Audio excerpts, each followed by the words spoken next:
Bonjour, je suis Guillemette, j'ai 32 ans et je viens de créer la marque Petit Minus.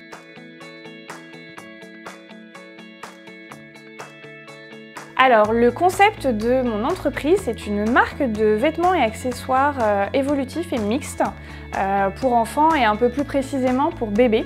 L'idée, c'est d'avoir des vêtements qui durent plus longtemps. Donc, on n'a que 3 tailles, c'est-à-dire qu'au lieu d'acheter du naissance, du 1 mois, du 3 mois, du 6 mois, on va aller du 0 au 6 mois, du 6 au 12 mois et du 12 au 24 mois.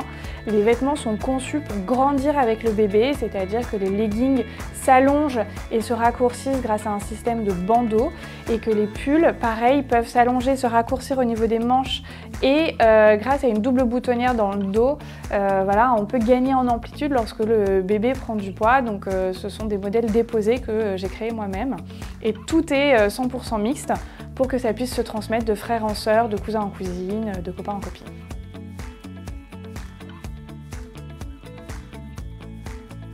Alors aujourd'hui, on peut acheter tous les produits en ligne sur le site internet petitminus.com et sinon, je commence un petit peu à développer mon réseau de revendeurs. Donc actuellement, il y a déjà une boutique à Issy-les-Moulineaux qui s'appelle Rose Chou qui les commercialise et d'autres boutiques sont encore de discussion. Alors avant, j'étais salariée et je réfléchissais déjà un petit peu à monter mon entreprise mais sans vraiment concrétiser le projet. Et c'est un licenciement économique qui m'a un petit peu mis un coup de pied aux fesses et qui m'a donné le courage de me lancer. Et donc là, je me suis renseignée sur les formations à la création d'entreprise avant de me lancer pour savoir où j'allais. Et voilà, ça a été le déclencheur.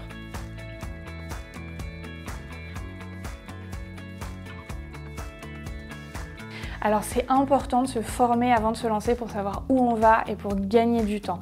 Il y a tellement de choix de statut juridique qu'il faut savoir lequel on va adopter avant d'y aller. Et voilà, pour pas perdre de temps parce que monter une entreprise ça prend beaucoup de temps alors qu'on a tellement d'autres choses à faire.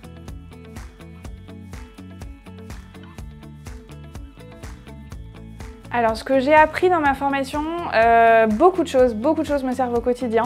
Notamment en termes de communication, de bonnes pratiques sur les réseaux sociaux, sur les newsletters, sur le discours commercial à avoir pour promouvoir mes produits, ça c'était vraiment très important.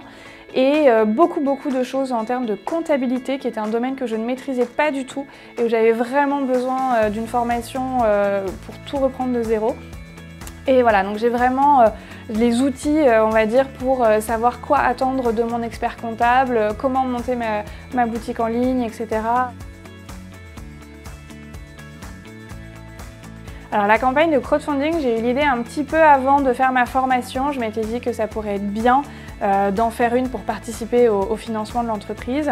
Et en fait, pendant la formation, j'ai vraiment eu la confirmation que c'était une bonne idée de faire ça parce qu'en fait, ça permet aussi de proposer le concept au grand public et de voir s'il le valide ou pas. Et comme la campagne de crowdfunding a été un succès puisqu'on a réussi même à dépasser notre objectif, ça m'a permis vraiment de valider le concept et de me dire ok, il y a une place sur le marché pour ce que je propose. Alors mes prochains défis et objectifs dans les mois à venir, c'est de faire décoller le site internet et les ventes. Clairement, le site internet a été ouvert et on a commencé les premières ventes, mais voilà, l'idée ça va être de le faire connaître au grand public, donc de démarcher les influenceuses, des campagnes de pub et commencer un petit peu à solliciter les journalistes. Et dans les challenges à venir, il y a aussi d'augmenter le réseau des revendeurs. Et voilà, ça va être vraiment l'objectif là, c'est de faire connaître la marque et de diffuser le plus possible.